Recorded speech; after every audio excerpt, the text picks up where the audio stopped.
Seasoned campaigner, a fantastic comedian. He's been a Raw Comedy finalist.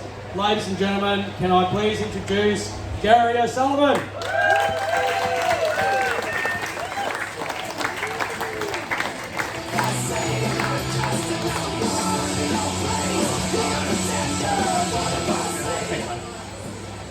Hey, does anyone else like me and wonder if when sour cream goes off it just smells and tastes like normal cream? No, just me then. Okay, herbal tea. Does anyone else drink herbal tea and think this is tea, but it's just like way weaker and with almost no flavour? It's basically just like a really hot cup of disappointment. No, just me. Okay, well that's all my light stuff. Let's get stuck into the Bible, eh? Does anyone else notice how the opening line of the Bible is in the beginning? Which is like pretty bold, because it means that this is a documentation of everything since the dawn of time, which is impossible, you know? Like it'd be much better if the opening line was much more representative of what was to come, which is basically really tall stories with absolutely no proof. Like it'd be much better if it was, I don't know, once upon a time. Or if you wanted to be formal, it could just be like, allegedly.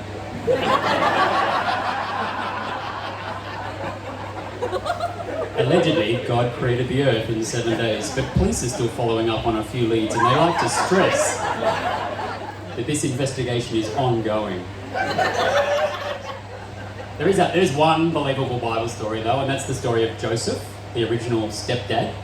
And in a book full of stories about every animal on earth surviving a boat ride in a 40-day flood, and wise men on camels giving gifts to babies in barns, this is the most believable story. So Joseph's a tradie, he's a chippy in fact, and he's a pretty good bloke. And he's married to Mary, she's a good chick, and they're pretty happy. And then one night they have this horrific dream, you know, where an angel appears to them and says Mary's carrying the child of some super powerful dude who lives far, far away, like a place called heaven, and his name's God. And in spite of all this, Joseph goes, well, look, she's a good chick, I'm going to stick by her and I'm going to raise the child as my own, you know? Like how hard can it be? As it turns out, pretty fucking hard, actually. Because Jesus is no ordinary child. He's very strong-willed, and from a young age he was very vocal and also very, very opinionated and very, very fucking lippy. He would tell anyone who would listen, you know, that his father has a plan, you know, and he's willing to be out there, you know, the news is going to go, and if you're a non-believer, when Judgment Day comes, fucking... You know, it does wonders for Joseph's business, I'm sure you can imagine. And Joseph pulls him aside and says, fuck mate, what's going on, you know? And he pulls out a couple of old chestnuts, Jesus, he goes, you're not the boss of me, I know you're not my real dad.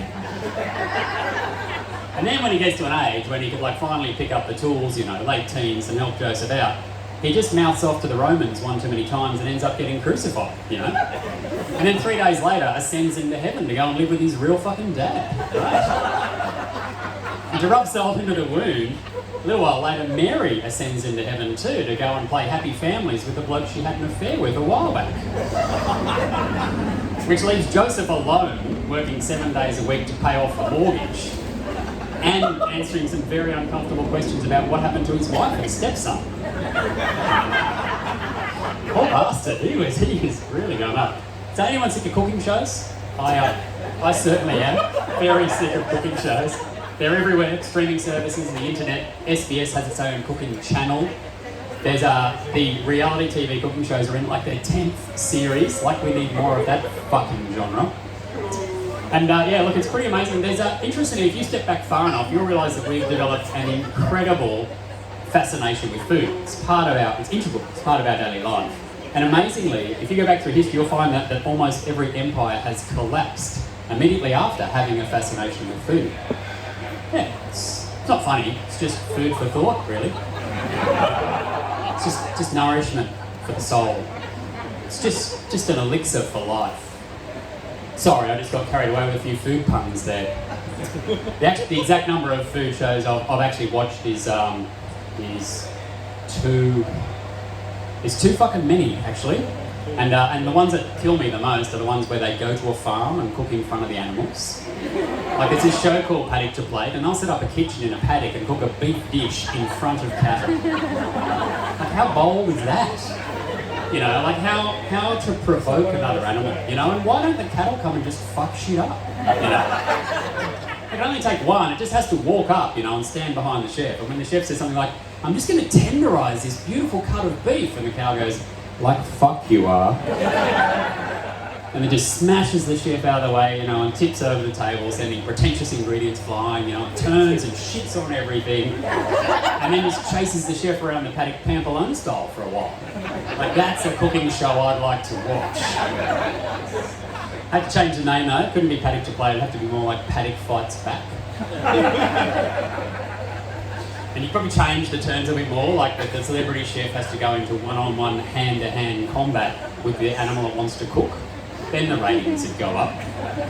Tune in tonight to find out if Gordon Ramsay will be chewing on a steak or if he'll end up as shish kebab on the ends of a bull's horns. And straight after that, Jamie Oliver cooks prawns and very small fish yet again. I'm going to leave you with a quick bit of advice I got from a very good mate of mine.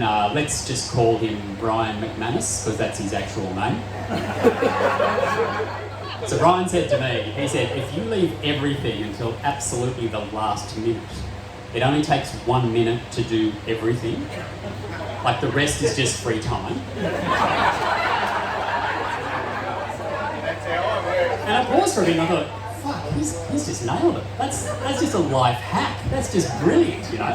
Little pause, and then I realised that we were both at work and he wasn't wearing any pants. So use that advice as you see fit. My name's Gary O'Sullivan. Thanks very much.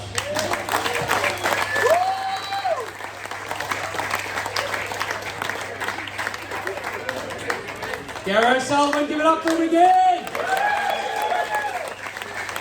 Red Social, Andy does the weather, and it's the dry season at the moment, thank you very much.